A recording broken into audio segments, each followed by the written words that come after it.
வணக்கம். இது மாக்கல் சட்டிங்க. மாக்கல் சட்டியில் பார்த்தீங்களா, இது லேத்தில் கடையிறதுங்க. இது கையில் செய்கிறது. இது கைக்கும் லேத்துக்கும் வித்தியாசம் இருக்கும். இது வெயிட்டாக இருக்கும், இது வெயிட்லெஸ்ஸாக இருக்கும். இதில் பார்த்தீங்கன்னா ஒரு 100 மில்லியிலிருந்து நம்ம கிட்டத்தட்ட ஒரு 10 லிட்டர் வரைக்கும் பண்ணி தரோங்க. இதில் சீசனிங் பண்ணினது, சீசனிங் பண்ணாது, ஏன்னா 2 டைப்பில் இருக்கும். சின்னது எடுத்திங்களா பாருங்கள், இந்த டைப்லாம் எடுத்திங்களா தூளுப்பு, தயிருக்கு, ஊறுகாய் இந்த மாதிரி இதுக்கு யூஸ் பண்ணிக்கலாம். கொஞ்சம் பெருசாக எடுத்திங்களா சமைக்கிறதுக்கு கறி குழம்பு, மீன் குழம்பு, காரக்குழம்பு இது மாதிரி சமைக்கிறதுக்கு பயன்படுத்திக்கலாம். இது கல்லுப்பு ஸ்டோரேஜுக்கு 1 கிலோ 1 கேஜி அந்த மாதிரி இருக்கிறதுக்கு யூஸ் பண்ணிக்கலாம்.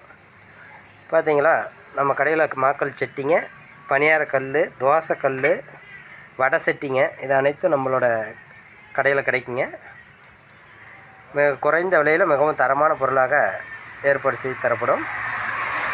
அனைவரும் வருக. எம்கே கைவினை பொருட்களை வாங்கி செல்க. தங்களுடைய ஆதரவை எதிர்பார்த்து காத்திருக்கும் எம்கே கைவினை பொருட்கள். நன்றி, வணக்கம்.